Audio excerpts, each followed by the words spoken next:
Всім привіт! З вами діджей Немита Голова, і сьогодні ми поговоримо з вами про скретчинг.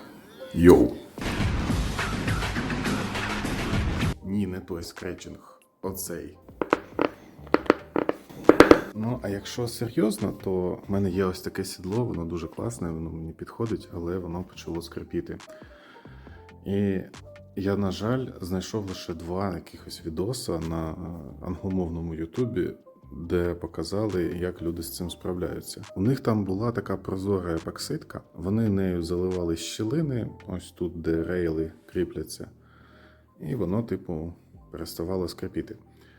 Я подумав, ну все одно, я його вже не зіпсую. Механіки сказали, що воно абсолютно робоче, можна кататись, але скрип нікуди не дінеться. Спочатку я хотів це зробити за допомогою епоксидки, яку придбав в Аврорі, але в мене ніхрена не вийшло, тому що вона там засохла. Пізніше я придбав ось таку в епіцентрі. Ну і якщо ви бачите це відео, то, мабуть, у мене вийшло, і тому я його змонтував. Воно отак в руках вже не скрипить. Тепер треба що? Поставити на велик і поїхати покататися. Ну і для того, щоб відео не було таким вже надто коротким, давайте зробимо ще й розпаківку з Аліекспресу.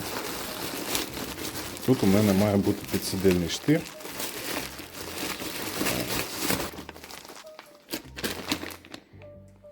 Сідло без нього поставити неможливо. Ви не спитаєте, а як же ж ти раніше катався? А там стоїть херня, а не підсиділ. Вам же ж цікаво, як знімається старе сідло і ставиться нове. Я що, закручую? О, гляньте скільки іржі. Мерзость. Ну, я думав, там брудніше. А пахне... ну, десь... так приблизно до сюди.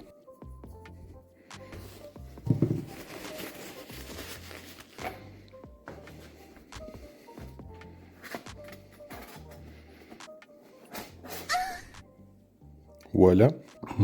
До верха 797. Ну так, десь 80 було. Нормально. До речі, лайфхак. Ну, приблизно.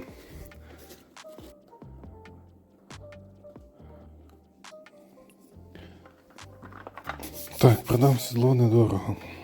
Звертайтеся. Взагалі, насправді, продавати ось такі якісь банальні речі, які не коштують багато грошей, як оцей підсиділ, так і сідло, не варто. Тому що коли справа доходить до продажу велосипеда, а твої хороші прекрасні трубочки за 25 тисяч мільйонів грошей віддавати не хочеться, оце встає в нагоді. Так само, як і дешеві педалі якісь. Воно у мене там цілий бляха-склад. Ну, перед тим, як поїхати перевіряти, як воно там взагалі стоїть, ще гріпси хочу новий поставити, вже місяць в мене валяються. Це вже 5 років. Це, між іншим, дитина вибігла на велодоріжку, і я дав по гальмам. І отак от йому по голові оцій гріпси, і ні жартую. Об асфальт стерлась.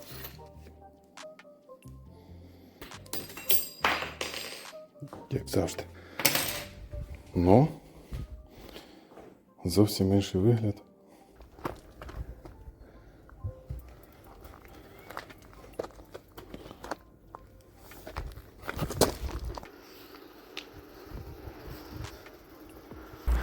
Скажіть, будь ласка, хто б міг подумати, що я приїду знімати відео туди, де сруть і сцють собаки? Бо немає жодного тихого місця у Франківську сьогодні. Треба було в неділю знімати.